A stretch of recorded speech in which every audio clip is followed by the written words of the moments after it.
모두의 꿈 만들어요.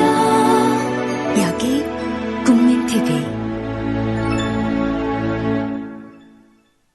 우리라이프 상조 제공 15, 6시를 알려드립니다.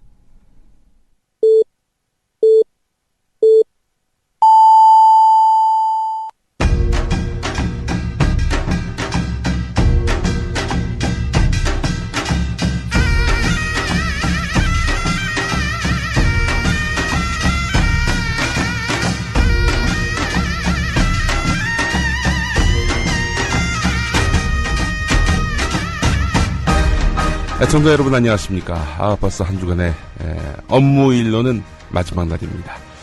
2013년 8월 9일 금요일에 인사드립니다. 인문학으로 여는 오늘의 김용민입니다.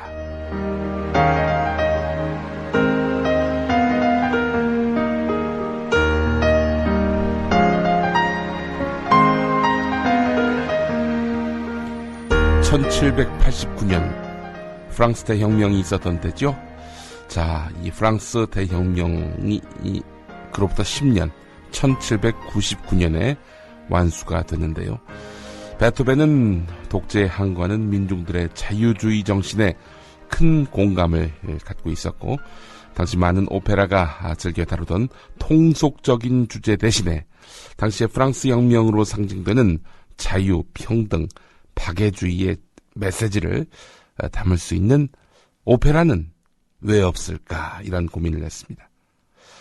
자, 오페라 피델리오는 바로 이런 베토벤의 의도를 충실히 표현할 수 있을 만큼 정치적 메시지가 강한 그런 줄거리를 담고 있습니다. 그 원작 연극 대본의 이야기는 프랑스 혁명 당시에 유명한 정치단체의 한 회원이 감옥에 갇히니까 그 아내가 직접 남자로 변장해서 남편을 구출한 그런 실화에 근거하고 있습니다. 오페라 제목인 피델리오라는 말은 극중에서 아내 레오노레가 남자로 변장했을 때 사용한 이름인데요. 그 이름 자체에 지조 있는 자라는 뜻을 담고 있다고 합니다. 오페라 피델리오는 3가지 다른 판본이 존재하는데요. 4가지의 다른 서곡이 이 한 오페라를 위해서 작곡됐다라 하겠습니다. 자, 그만큼 베토벤으로서는 상당히 힘들게 완성한 작품이기 때문에 베토벤 스스로 이 작품을 슬픈 아이라고 불렀다고 하네요. 예. 자, 베토벤의 피델리오, 그 가운데 한 곡도 듣도록 하겠습니다.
베토벤의 피델리오 함께했습니다.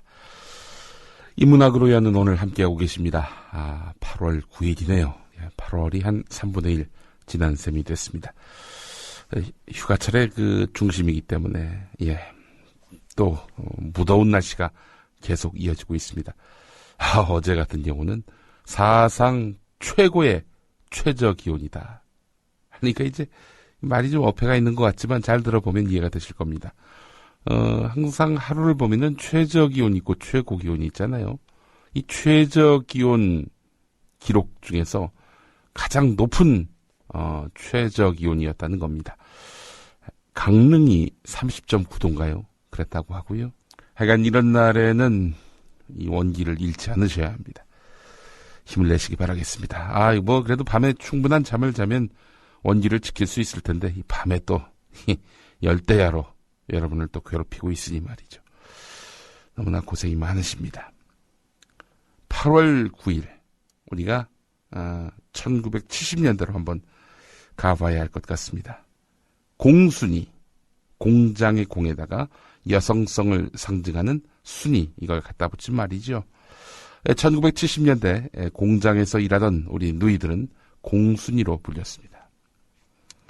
박봉의 열악한 작업 환경에서 돈 벌어서 자기가 쓰는 것도 아니에요. 보면 고향의 남동생 또는 오빠의 학비를 벌기 위해서, 또 부모를 먹여 살리기 위해서 각성제까지 복용하면서 밤새워 일했던 우리의 누이들. 청춘을 기꺼이 희생한 그들 보기가 부끄러워서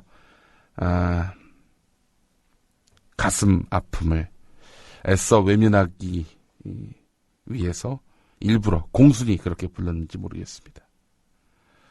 공순이란 표현은 물론 상대방을 좀 경멸하는 그런 의미도 담겨 있겠죠. 말씀드렸습니다. 애써 외면하기 위해서 그 누이들의 희생을 폄하했는지 모르겠습니다. 공순이란 이름으로 말이죠. 그러나 우리의 누이들은 언제나 강했습니다. 박정희 정권 말기에 최대 노조 탄압 사건으로 기록되는 YH 무역 사건. 1979년 8월 9일 신민당 당사에서 터졌습니다. YH 무역의 일방적인 폐업 공고에 맞서서 YH 무역 여성노조원 187명이 신민당사에 진입해서 폐업 반대 농성을 벌이기 시작한 겁니다. YH 무역 굴지의 대기업은 아니죠. 서울 면목동에 있었던 자본금 100만 원, 종업원 10명으로 시작한 중소가발 제조업체인데요. 가발 경기의 호황과 또 정부의 수출 지원책에 힘입어서 1970년대 종업원이 최대 4,000명에 이르는 국내 최대 가발 제조업체로 성장을 했습니다. 그러나 무리한 사업 확장과 석유 파동 때문에 경기 후퇴, 수출 감소 이런 걸로 어려움을 겪으니까 1979년 8월 6일 일방적으로 폐업을 공고했던 겁니다. 이에 노조원들은 관계기관의 정상화를 촉구했지만 해결의 실마리가 보이지 않자 결국 신민당사에서 농성을 하기 시작합니다. 그러나 8월 11일 새벽에 투입된 경찰의 무차별적 폭력으로 강제 해산이 됐습니다. 이 과정에서 노조원 김경숙 씨가 사망하는 참으로 안타까운 비극까지 발생했습니다. 1970년대 한국노동사의 한 획을 그은 것으로 평가되는 이 사건 이후에 잇따른 시위와 신민당 총재 김영삼의 의원직 제명, 그리고 10월 부마 항쟁으로 이어져서 이 YH 노조 사건은 결국 유신 체제를 무너뜨리는 도화선이 됐습니다.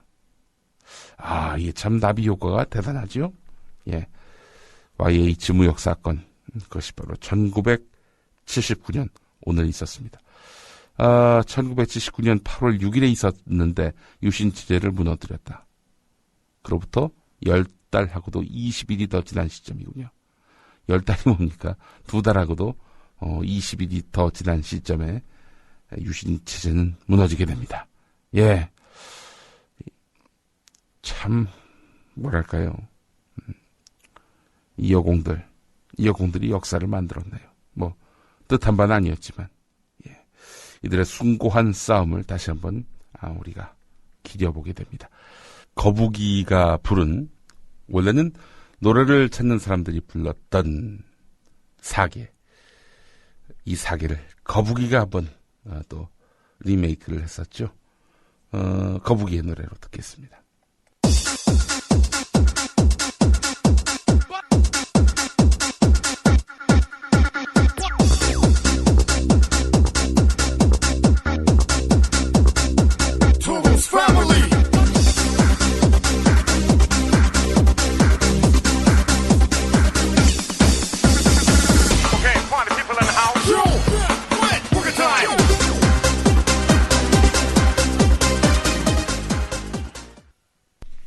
(1936년 8월 9일) 베를린 올림픽 스타디움.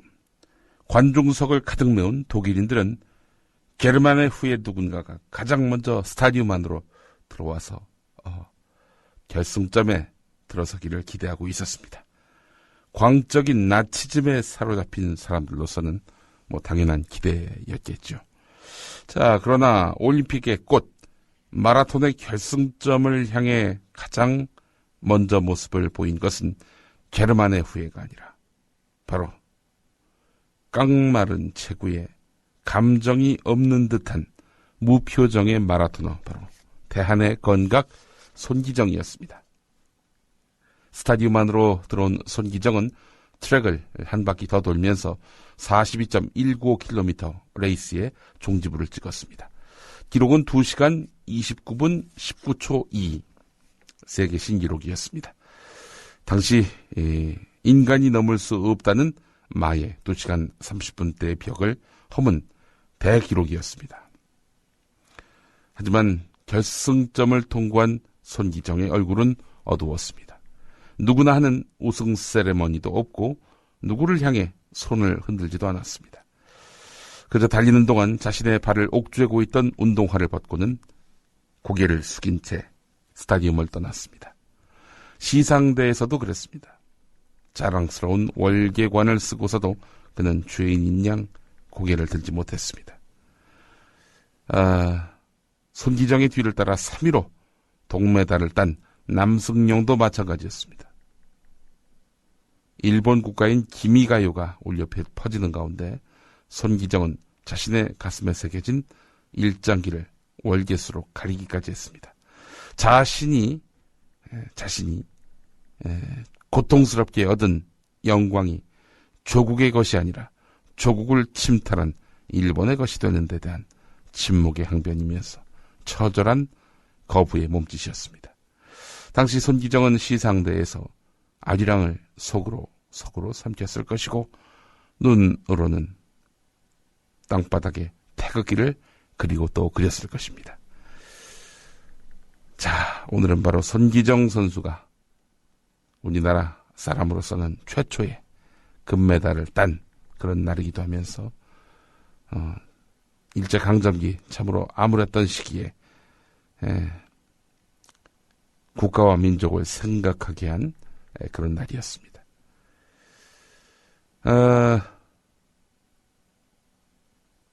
트랜스픽션의 승리를 위하여 또 듣겠습니다.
7천만의 함성이 울려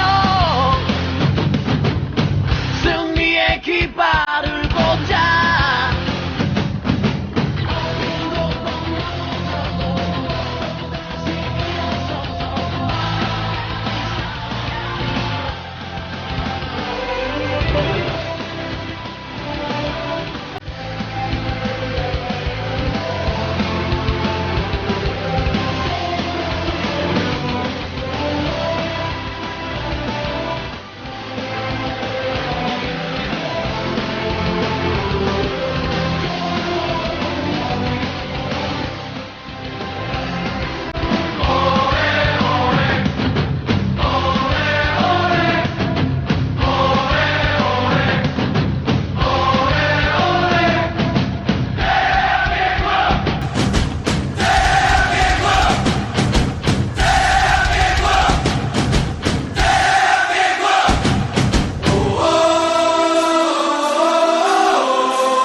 손기정이 자신의 가슴에 새겨진 일장기를 몹시 부끄러워한 그날로부터 딱 36년이 지난 1972년 8월 9일 국기에 대한 맹세가 제정됐습니다.